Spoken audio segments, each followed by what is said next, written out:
Hello, everyone. We're glad to see you all this evening. And we'd like to first start off and welcome you all. This is our community information meeting, how to give feedback on council member districts. My name is Nat Rojanasathira. I'm the Assistant City Manager for the City of Monterey. And also have here with us Kay Montplaisir, Kay is with our consulting firm, our demography firm, Redistricting Partners. Let me share my screen and we'll get started.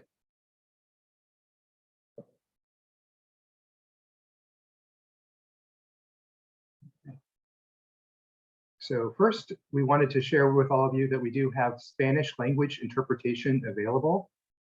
And for those who are on the current channel, we're going to ask Maricela to switch over to English to explain how to join the Spanish language channel that we have here on Zoom.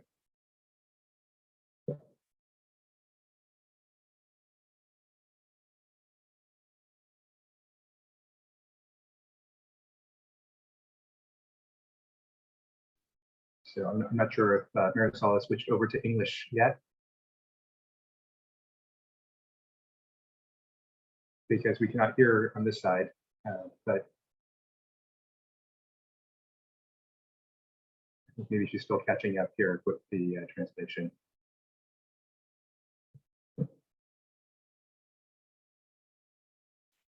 So for those who aren't here, you can go ahead and click the interpretation button in the bottom right corner of Zoom, and then click on Spanish, and then you'll be able to hear Maricela translate this meeting into Spanish. Okay, and maybe all I'll do is let me just switch over. I'm not sure if I can hear her in Spanish. I think we can. I'm sharing my screen, so I'm not able to check, but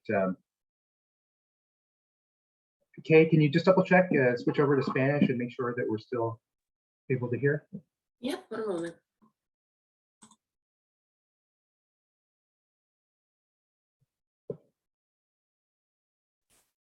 Yep, I can hear her on the Spanish channel. Fantastic. Great. Well, we'll continue with the presentation today. And for those of you who have attended the city council meetings, there will be some repeat information that we'll talk about this evening that includes what is districting. We'll talk about the criteria for creating districts. We'll share with you the public hearing timeline, talk about the outreach and engagement efforts that the City of Monterey will be engaged in as we implement district-based elections, and also share information on next steps and how you can provide input on the 4 districts that will make up the City of Monterey. So districting is the initial process of creating election district boundaries. And these boundaries determine who can run for office. So you must live within the city's boundaries to qualify for city council election. These boundaries also determine who votes in the election. So only voters within the district can vote for their council member. And at the city council meeting on Tuesday evening, the city council decided to establish 4 council member districts with the mayor elected at large for a total of 5 city council members. And the reason for that is that it is consistent with the city's charter. The traditional districting principles, there are a variety of criteria that have been used nationally and that is upheld by courts. And it identifies the 5 criteria as follows. Number 1, they must be relatively equal in size. They must be contiguous. Districts must be compact. They must maintain communities of interest, and we'll talk about that. And they also must follow city, county, and local government lines. What does equal population mean? Using the US Census decennial file, equal population means that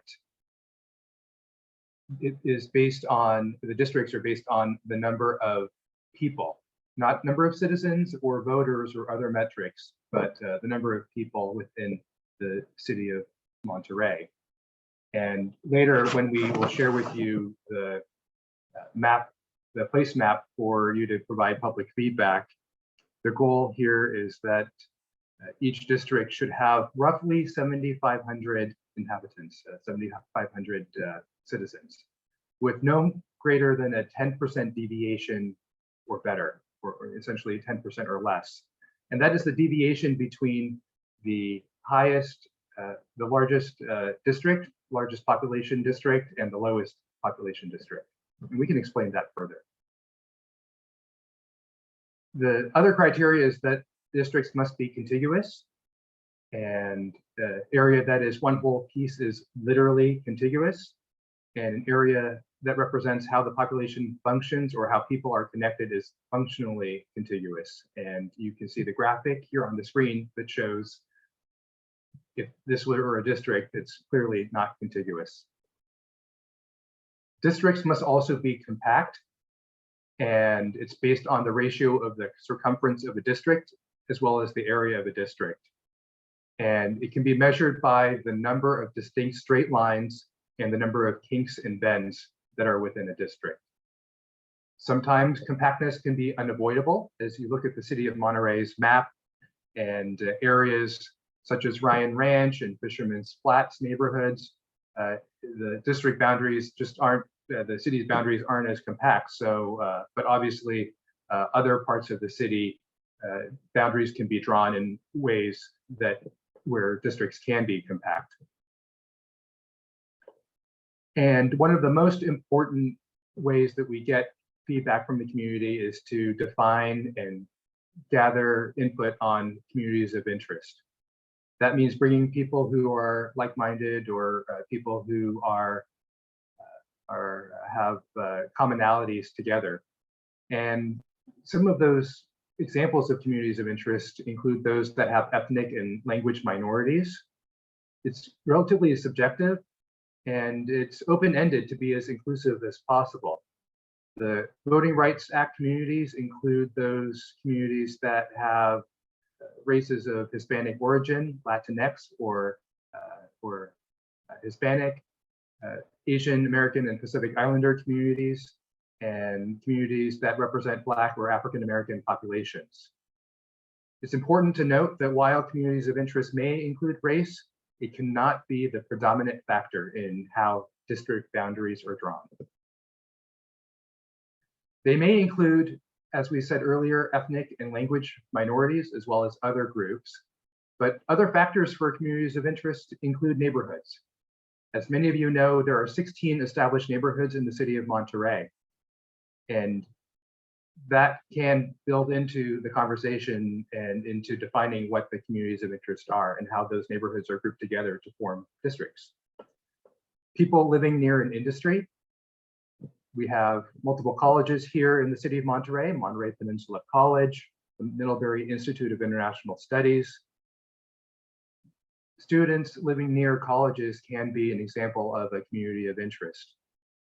We also have military communities here, both the Naval Postgraduate School, Naval Support Activity Monterey, and the Presidio of Monterey. Those are residents of the city and could be communities of interest as well. We also have a diverse group of neighborhoods that include multifamily housing and single family housing, downtown and urban, homeowners and renters. Those are all examples of communities of interest. There are three critical questions in how communities are defined.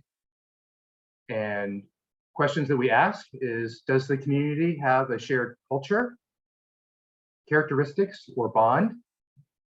Is the community geographic in nature? Is the community able to be mapped? What is the community's relationship with the jurisdiction being districted? And how is it affected by the policy decisions made by elected officials? Starting in 2020, cities and counties that are going through a redistricting process have additional criteria they must follow under the California Fair Maps Act. Those criteria include having a transparent process, not using incumbent or candidate residency as a community of interest, and then also not drawing districts that advantage a certain political party. So now I'd like to talk about how we're engaging the public.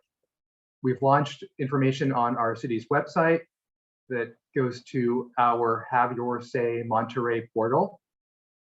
And you can go to haveyourSayMonterey.org/districting. And at that site, you can, as of this afternoon, download a mapping toolkit, what we call a place map. And this is an example of a place map. Well, you can't really see it because of the, the background, but we'll share an example with you on screen here. We also have a public hearing and public participation information in English as well as Spanish. We have social media and email blasts, mornings with the manager. This is the city manager's monthly, every 3 weeks video on YouTube Live that he talks about what's happening in the community. We've issued media releases and media outreach, press releases. And over the next 2 days, or no later than early next week, each resident in Monterey or each household in Monterey should receive a postcard that has information about the districting process and public hearing timelines. Starting tomorrow morning, residents will be able to go to the Monterey Public Library and go to what we've established is a map making station where you can learn about the district-based elections process, draw your own maps, submit a communities of interest form, and turn them directly into a librarian who will then provide that information to us.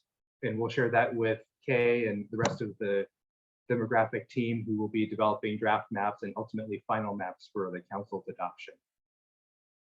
Today, we have our neighborhood engagement meeting. And then we also have print advertisements in the Monterey County Weekly, Monterey County Herald, as well as El Sol, the county's Spanish language newspaper. Here's an example of our website, Have Your Say Monterey. We have information here, a screenshot of the site. Here's our webpage on the main website under City Council that goes over district-based elections with a link to the Have Your Say Monterey site. Here's an example of the postcard mailer that was mailed or is being mailed to 15,000 households. We have our information meeting tonight. Thank you for all of you who have attended. And also print advertisements. So next steps. This past Tuesday, Council held its first public hearing, and we went over criteria for creating districts. Council determined the number of districts, as I mentioned earlier, 4 in the city. Tonight, we've got the community informational meeting on how to give feedback. And then in 2 weeks, on December 21st, we're going to be holding the second public hearing where members of the public can provide input on boundaries and communities of interest. This is what we call a pre-map hearing. Between that meeting and December 28th, draft maps will be released. So those maps will be posted at community centers in the city, as well as on our website at haveyourSayMonterey.org. We will look forward to the public chiming in and giving feedback at the third public hearing on January 4th, where we will receive public comment on draft maps. Of course, you can always email us as well at cityclerk@monterey.org to provide that feedback to us. And then on January 18th, there'll be a fourth public hearing with updated maps based on feedback from council on January 4th. We'll take additional public comment, talk about the election sequence for the November 2022 general election, and introduce the ordinance for us moving to district-based elections. And then last but not least, on February 1st, we'll hold our 5th and last public hearing where the final map will be adopted along with the election sequence and the ordinance adopted for us to move forward with the district-based elections here in the city. So those are some of the next steps. So we ask for your feedback. and this is probably why you're here.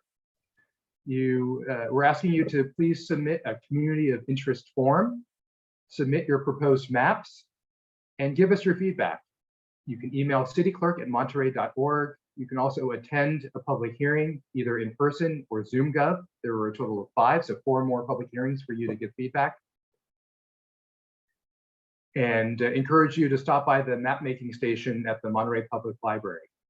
You can drop off your form or maps at the help desk at the library located at 625 Pacific Street.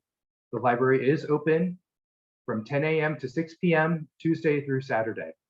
You can also drop it off at the public hearing or at the city manager's office at Monterey City Hall as well. You're also welcome to take a photo of your map or the form and then email it to us at cityclerk@monterey.org or mail it to us via USPS, FedEx, or UPS. So those are some the Q&A, and I believe we had an example that we wanted to share with you, and I'm sorry for going back and forth here, but let me do this. I'd like to quickly share with you a copy of these 2 maps, and I'm going to unhide this slide. I'm not sure why it's maybe why it's not showing up here, but let me see if I can present this form. Bear with me just one moment. And I think you can, I hate to go back through all of these slides again. So bear with me.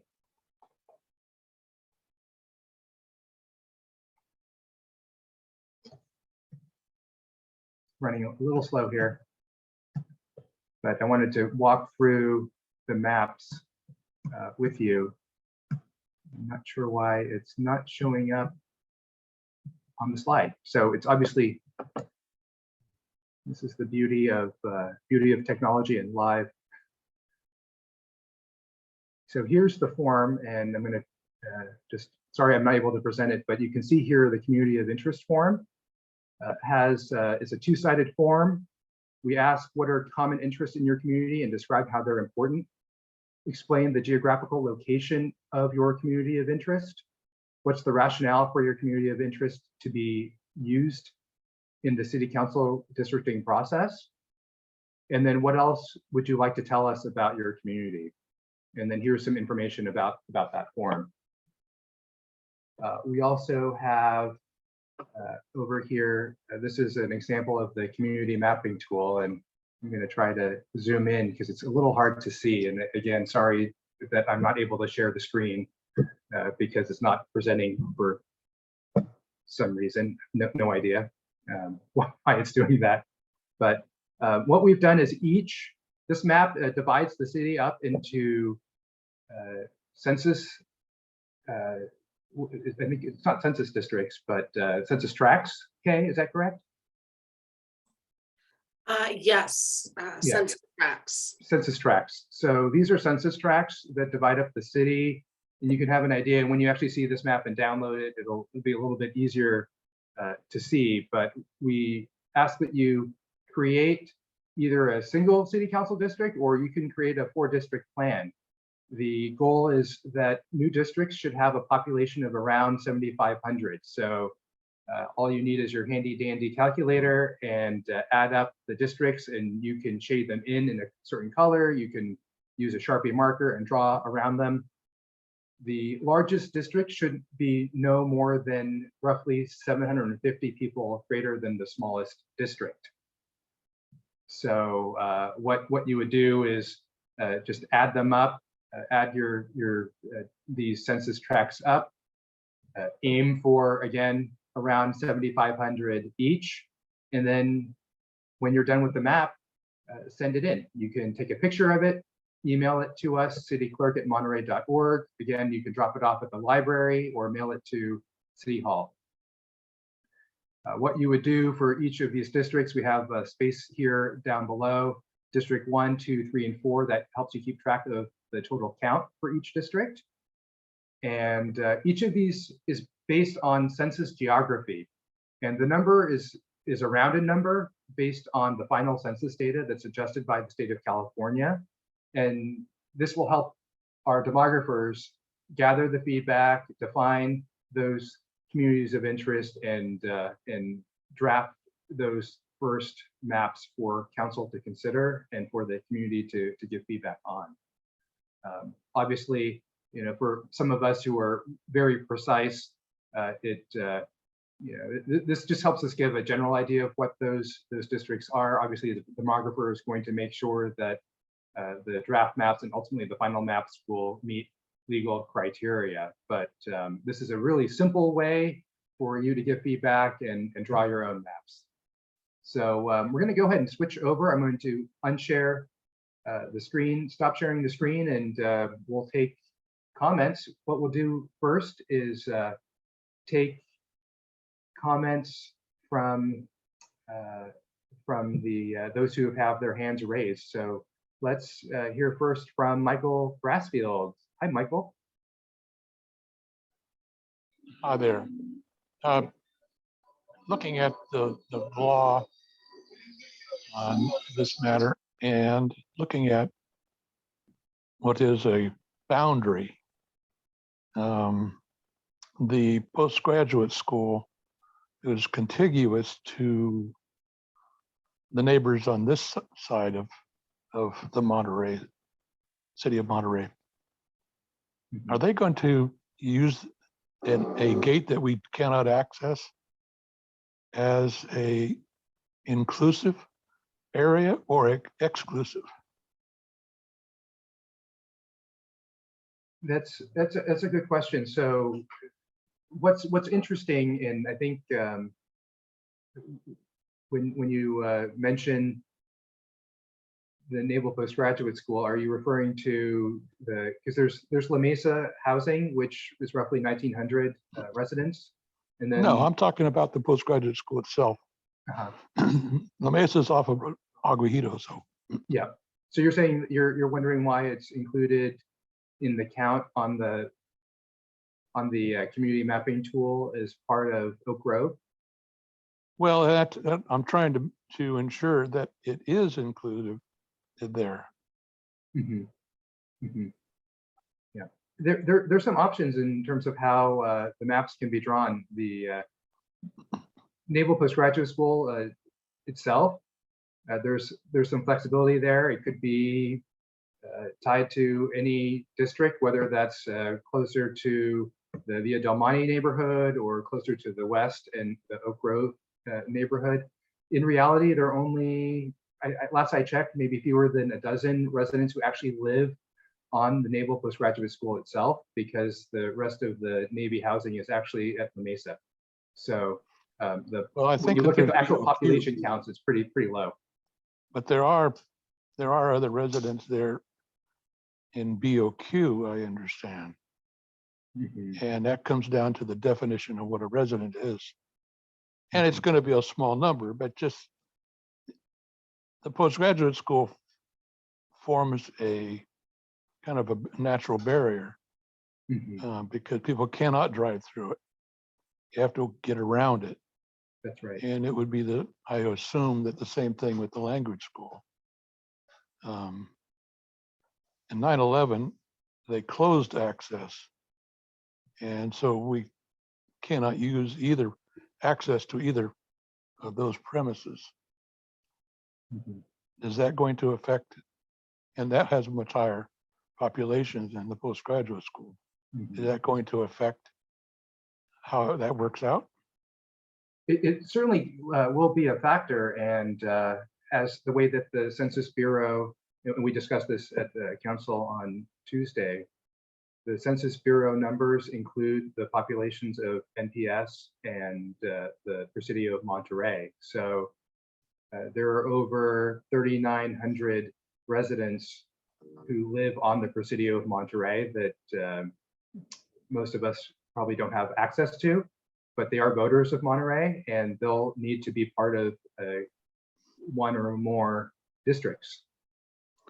Well, I would suggest to you that where they may be eligible to be voters in the City of Monterey, that typically the number of them voting is very, very small. Mm-hmm. And so in a sense, it's basically a freebie. But we don't have access to even mingle with them to try to encourage them to vote in city issues. That's So right. how does that work out as far as the numbers go? I mean, is it just automatically assumed that number of voters is going to be included even though they're not voting? Yeah, that's correct. We've talked about how many of them they vote at home. If you drive up to the Presidio and go to DLI, there are quite a few out-of-state plates, and they're not involved in local issues. But the state law requires that the data is based off of the U.S. Census data, and the U.S. Census data says that those dormitories and residents who live on the Presidio of Monterey are indeed Monterey residents, and therefore the districts have to include those populations into consideration. We can't discount that or exclude those numbers when the maps are drawn, which is why when you look at and I'll pull it up here in a moment, when we look at the place map that shows, and the mapping tool, I'll share my screen now. Let's pull this up here. You can see, hopefully, can you see my screen? Yes, I do. You can see here 3,400 in this census tract block. That's because there are dormitories here where you've got Navy and Army, Air Force, Marine Corps linguists who attend DLI. Not as many residents here, 500 on the lower part of the Presidio, but they are part of the City of Monterey, and again have to be included as part of the districts. And that is based on cases in the Supreme Court. The Supreme Court of the United States shot down a Texas law that redistricted off voters based on factors that I don't know the specific of the case, but it was deemed unconstitutional, and it's because they didn't base it off of the U.S. Census Bureau data. Thanks, Nate. I wanted people to understand that, because we're kind of stuck when you try to break these portions of the city down to some kind of equal representation, but you have one that's going to have quite a bit of voters with no participation. Thank you for your time. Yeah, no, thank you, Mike. Appreciate, Michael, you being here. Okay. And we'll go to Rick in just a moment. I'm going to just lower Michael Rasfield's hand here on the list. We do have some comments coming in. Would renters be considered a factor? Absolutely, renters is considered a community of interest. So if you could be considered, so if you feel that they should be represented geographically, then we ask that you fill out a community of interest form to advocate for that or give your feedback. John Sovereign, who appreciate his input, he says, I believe that each of the sections on the place map or place mat, whatever we're calling this, is our census block groups, which are the next level subdivision of a census tract, correct?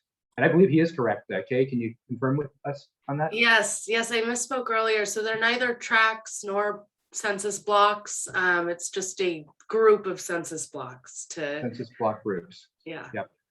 And thanks, John. John is our resident demographer. I think he's really been engaged and we appreciate his feedback. So thanks so much. And let's see. What else? Rick Hoyer mentions there is, well, let's just hear from Rick.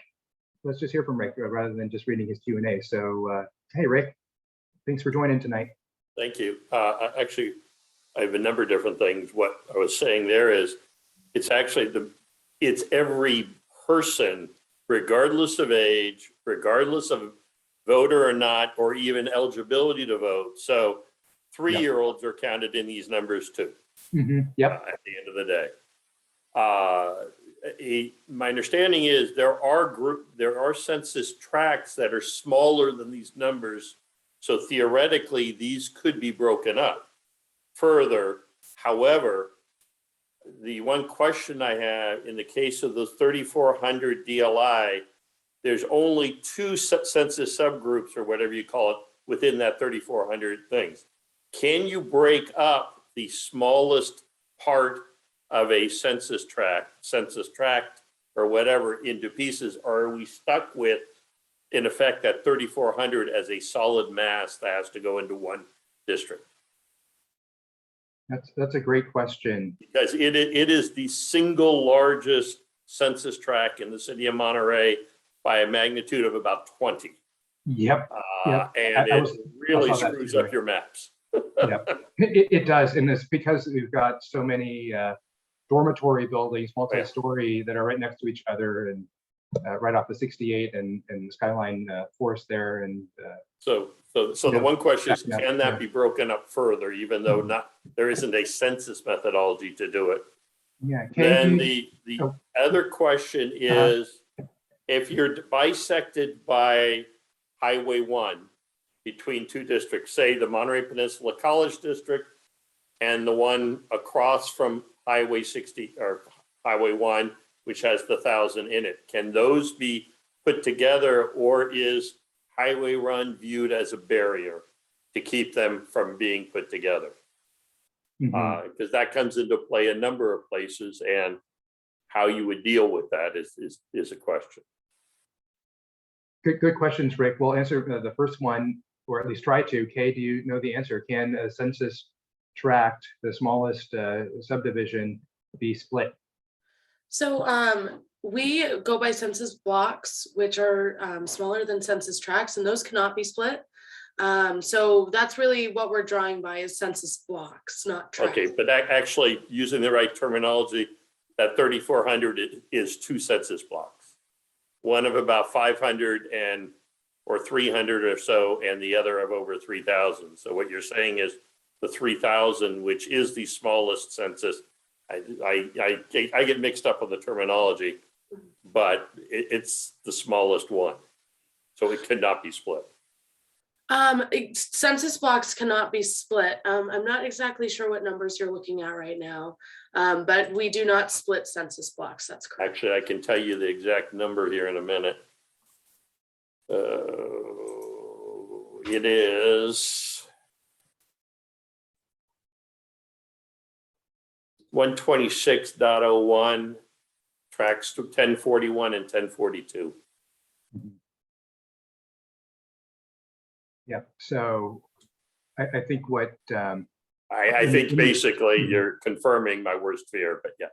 Yeah, I think you're right, Rick. And I'll share a map so that we look at, this is the U.S. Census Bureau's 2020 data, and what we're referring to is these small numbers here are census, the blocks within census tracts, right?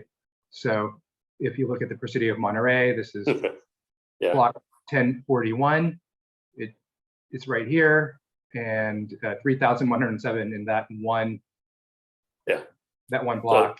So that cannot be split, I guess. Is the okay? That's not. And that was, I figured, but I was hoping it could be. Yeah, makes life a whole lot easier if it can.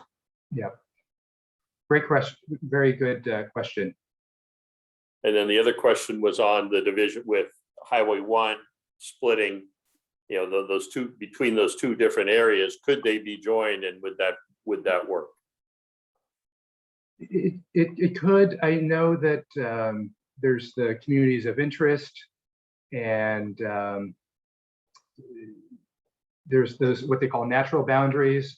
Highway 1 is a pretty large barrier, but having said that, if so the characteristics, if the characteristics of, let's say, La Mesa and Green, the area by MPC are closer, more closer together, districts could transcend and go over highway areas. Okay, because that would also hold with Highway 68 too. I mean, you've got a whole section of the city that's separated by those. Right. Exactly. Exactly. I think there's flexibility, but I mean, there's so many factors. There's communities of interest is a big. Oh, yeah. No, I biggest just factor. wanted to make sure it wasn't automatically out because the highway went in between. Right. Yeah. Yeah. Okay. Great. That's Thanks, all. Rick. That's all the questions I've got. Okay. Super. And I know, yeah, Kurt Timpton had. Let me see here. We've got Kurt had. Are you going to have a meeting with the neighborhood association presidents? We're asking all the neighborhood association, and one of the reasons why we sent this email out to the presidents is to participate in this meeting, learn about the process. We hope that you can get the word out. We encourage all of you to watch the video. If there's a specific neighborhood association that would like us to engage with you, please feel free to reach out to us, and we can discuss. But we really are. We do have as much outreach as possible through here. And I see Richard Riccello mentioned only 18 people attending out of 30,000. So we need more participants. Yep. What we hear, and Kay, you can chime in on this one, is that the feedback often comes once we get the placemats out, once we get the communities of interest form, those start coming in. And especially once the first draft maps are drawn is when the feedback really comes in from the public. So hopefully we continue to have that feedback. Do you see the same thing, Kay? Yes, absolutely. Usually it's a lot easier to give input on something that you can see. So once we have draft maps, there's a lot of interest in sharing opinions and concerns once those draft maps come out. But you know, in the meantime, communities of interest are really helpful when drawing those draft maps. So if you have any communities that you want to make sure stay together, or like our guest Rick, who just spoke, was saying, you know, are these communities going to be separated? We want to know if there's communities that you want to see, that you want to make sure they stay together in the same district, or if there are communities that you don't want to see in the same district. So that's really what this meeting is for tonight. And Robert Evans asks, where is the map making tool on Have Your Say? So great question. Let's see here. We're going to go to the website, and this is the Have Your Say landing page on district things. So if you go to haveyourSayMonterey.org, you go to the main homepage here. You'll see the first link is on council district election process. Just click on that, and we've actually placed the community mapping tool first link at the top, so that you can't miss it, along with the community of interest form. So those can be downloaded. We'll have the community of interest form in Spanish posted soon, but we do have the mapping tool both in English and Spanish. And then we'll continue to post information on the latest news, and then links to the map. And then, of course, if you have any questions about the process, feel free to use the questions tool, where you can submit your questions to us, and then we'll answer them on Have Your Say, so everyone can see that. Okay, thanks for the question, Robert. We also, let's see, SRW asks, am I missing something regarding the mapping tool? Where are the demographics for each count? It seems demographics would be required to establish a community of interest versus only N counts. So the demographics, in other words, I think referring to race or ethnicity, cannot be the sole factor in determining districts, even though that was the impetus behind this is the California Voting Rights Act. The mapping tool doesn't break down the demographics for each census block group, but what we will have is the demographer, when they draft the draft maps, they'll actually have demographic information we'll produce as part of those draft maps with the draft districts. And that'll be part of the report, I believe, correct? Okay. Yes, absolutely. And Just to chime in here, communities of interest don't necessarily need any hard numbers or data. It's really, like Nat said in the presentation, it's subjective. And so it's really what you say about your community. You don't need to tell us, you know, the demographics. It's we want to hear about your community, why you think it should stay together, and we don't need to see hard data for communities of interest. Mhm.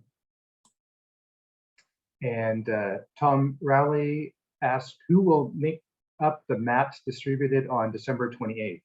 So the next public hearing is on December 21st, and it'll actually be our consultants, the redistricting partners. They've got the technology, and they're the demographers who will take all the feedback and put together those draft maps and present them. And we'll discuss that on January 4th. So thanks for the comment, Tom. Aloha. And what will be the policy/procedure if no one in a specific district runs for a council seat? That's a great question. So, you know, hopefully there are enough candidates where every district has at least one person running for office. There's a process for vacant seats to go through an appointment process, but this is not a subject matter expert on that, and we can definitely get back to you on that and share that information, perhaps as part of the Q&A that we'll post online here in the next couple of days. Okay, let's see if we have any other questions. Otherwise, we'll wrap up. I see here Rick Hoyer still has his hand back up. Anything you wanted to add here, Rick? No, sorry, I forgot to put my hand down. No, that's okay. Other than for me, the most obvious communities of interest are the established neighborhoods who are actively involved through the entire NIP program and have been active for over 30 years in the city. Also, for the demographer's point of view, to understand that one of the issues that a number of us brought to the council a year ago asking for this to start is 7 of those neighborhoods in the entire history of the city of Monterey have never had a city council member representing them. So there's been definite areas of the city that have where representation has tended to. Doesn't mean they don't represent the entire city, but it's very different. And so when you're looking at those community of interest, they tend to group together. So and it also tends to group by neighborhoods as well. So it all ties together. It does. Thanks, Rick. Now I'll remember to lower my hand. Thank you. All right. Richard had his hand up. I'm not sure, one more comment, or maybe he didn't lower his hand as well. No, I haven't spoken yet, Nat. Oh, okay, I'm sorry, Richard. I read your comment, but didn't. This is the first time you're speaking. Good to hear from you. I'd like to make a point that Rick just made, and that I don't believe there's another city in the state of California that has had every neighborhood organized with an association, an area of common interest for over 4 decades. And I know Casanova Oak No membership, I have a list from 1957. So we're well established here. My question is the state rules on geographical barriers and access. And the way I read it, there has to be easy access within the district. Now, with Casanova Oak No going all the way to Del Monte Beach, we still don't meet those numbers. And the only way we can do that is to cross the Salinas Highway. And there is no access from my neighborhood to Fish Flats, Deer Flats by foot. The only way you can do it is by car. So I'm just wondering what easy access within the district means, and how tight do we have to stay to that 6,800 minimum? Mm-hmm. I would be happy to speak on this. Sure. So when we talk about, contiguous and making sure that our we're compact in both appearance and function. When we talk about function, we mean that, you know, things are accessible. So it might look like something's right next to, two houses are right next to each other, but there may be barriers in the way. So we consider that when drawing. But also there's a lot that we can't necessarily see on maps as demographers. So if there are specific areas that you know that maybe look contiguous but aren't contiguous, that would be really helpful for us. So one example that I have with an area that kind of looked like it was close together, I was working with an island that it looked like it was connected in a lot of places, but it wasn't. And we were looking at where there were bridges, where there were ferries that connected these places. So we're not drawing, you know, islands of districts that had no connection to other areas of it. So we consider that, we consider where places meet, you know, as long as there is a bridge or anything that can connect those areas. But it would be incredibly helpful to get any feedback on areas that maybe look like they're next to each other, but there's no accessibility at all. So if you do have any examples, I'd be happy to take down some notes and make sure that we take that into consideration. In our, Thanks, Kay. And you know, Richard, if I could add really quickly, is I think that's one of the challenges with some of our areas that are maybe not part of contiguous or compact with the other neighborhoods. Where Tom is out at Fish Flats, for example, you're right. I mean, it's not necessarily walkable to any other neighborhood aside from Deer Flats and Fish Flats together, and that can be a challenge when, regardless of which district it's part of, whether that's the district that's connected to where you are in Kona, or whether Fish Flats ends up being part of a district that's tied to La Mesa Village and the areas to the west. well, see, that's the issue. It's over a mile away on a walk, but we need the numbers to get to the minimum. Yeah. And my last question, Nat, is on the map you just showed, it showed the census tract where I live reaches through the fairgrounds down to Homestead Road, and it shows a population of 200. And there are no residences in that area. So I don't know where that 200 came from. Yeah, if you look a little bit more closely, the 200, it looks like the courts that are to the west that abut the fairgrounds, those are in that 200. So Airport Road essentially is split. The west side of Airport Road is in the area marked 200. And the areas east of Airport Road are in the area marked 400, based on my quick look at the map. Yeah, you're seeing a larger picture than I am. Thank you. Mm-hmm. That's all. Okay, no, of course. We have one online question. Will there be a neighborhood association overlay map at the library? It's a great suggestion. It's going to take a little bit of work to do that, but we can see what we can do, or at least provide maybe that as a printout so that folks can see and compare what the neighborhoods are, and then look at them with this map.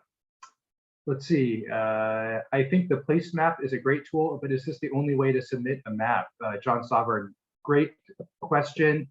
This is the only tool right now. One of the big challenges is that there are literally hundreds of public agencies throughout the country that are going through a districting process or redistricting process right now. And we've reached out to a couple different firms that have online software. We had initially intended to have online software so that folks can use digital tools to create their own maps. But unfortunately, there aren't enough programmers out there, and the folks who provide the software have said no to new clients, despite us begging for them to take us on, even though we're willing to pay the $8,000 for the software. So it's a challenge. So right now we're just relying on the paper maps. You can always look at the Census Bureau data to play around with that a little bit more, but right now this is the tool that we've got, and that's just a challenge. So thanks again, Richard. We'll go on to Esther Malkin. Hi, Esther. Good to see you tonight. Hi, thanks. I have a question. I'm guessing these are gonna be redone every 10 years, or like the census is done, or what? That's right. That's right. Every 10 years. So they call it the decennial redistricting process. So we're going to be going through that process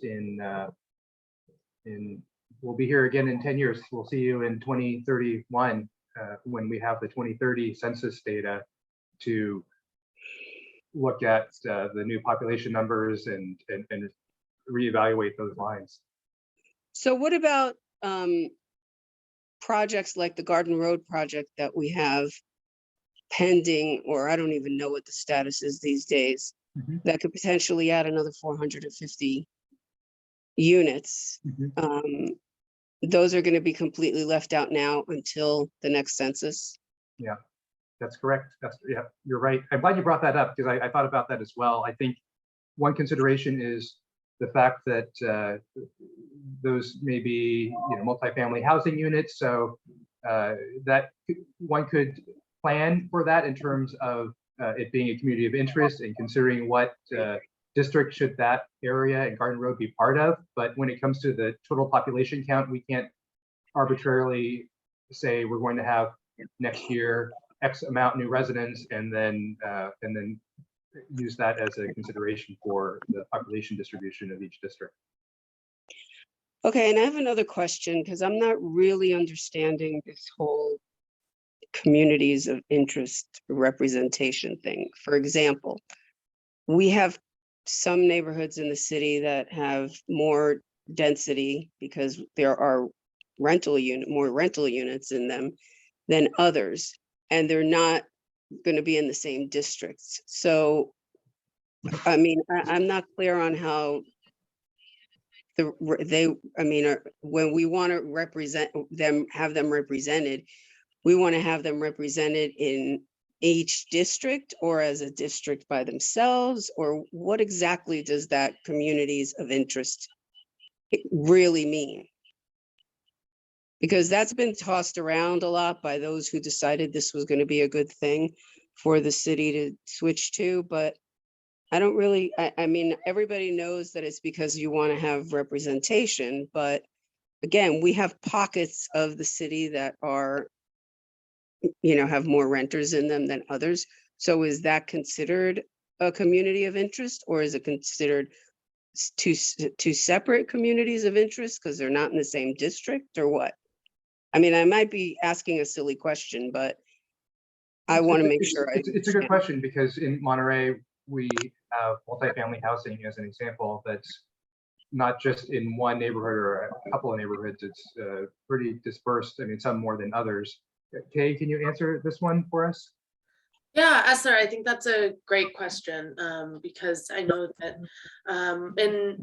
in redistricting, you hear a lot about, packing and cracking and making, say like with renters, one district with 100% renters maybe isn't always the best thing, because they don't get as much representation as maybe they would have if they were a little spread out. So we do consider this with community of interest input, but really, so say that you are a renter downtown, maybe you would draw your community of interest, or say that your community of interest is in the geographic area of downtown. But then there's a really big portion of renters in another part of town. You can make that a community of interest as well. But we are not going to look at citywide communities of interest, because we can't really draw those communities of interest into one district because they're citywide. So that's a really great question. And there's not a totally straightforward answer for it. It really kind of depends on all those other principles that we look at in redistricting, with equal population and making sure that our districts don't look like long snakes and are compact, and are fairly represented. So that's a great question, and there's not a black and white answer for it. So I appreciate that. Yeah, somehow that just doesn't surprise me because renters are rarely considered when these kind of things are decided on. And unfortunately, their lives are just as impacted as homeowners. And, Absolutely. this is a significant problem in a city that has over 65% of its residents that are renters. So I strongly urge that to be taken into major consideration because it's definitely going to have an impact on our elections because the renter vote can make or break an election.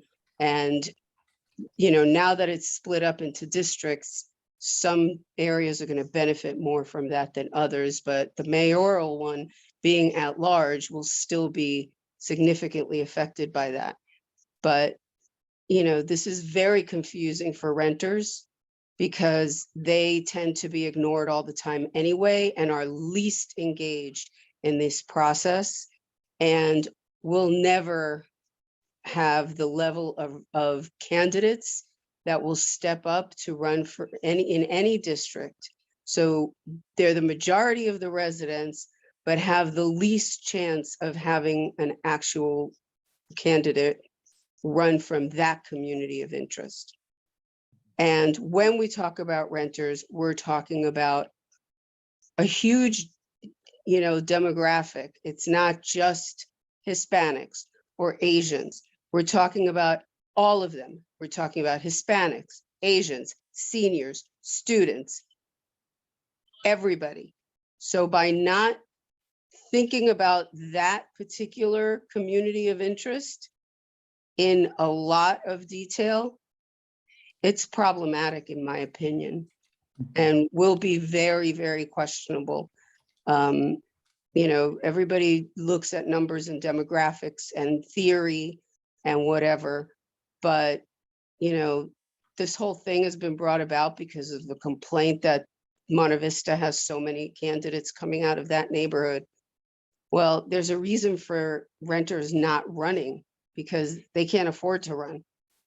And they don't have a stake in this community because the minute that they can't afford their rents, they leave one city and move to the next one over they can afford. So that particular community of interest, that is the majority of the residents in this city, are really going to be at a significant disadvantage. And I don't know that you guys work with cities and the rest. When I say you guys, I mean demographers in general. I don't know if in previous climates, you guys have had to work with cities that are a majority of the residents being renters, but that's the case in this county.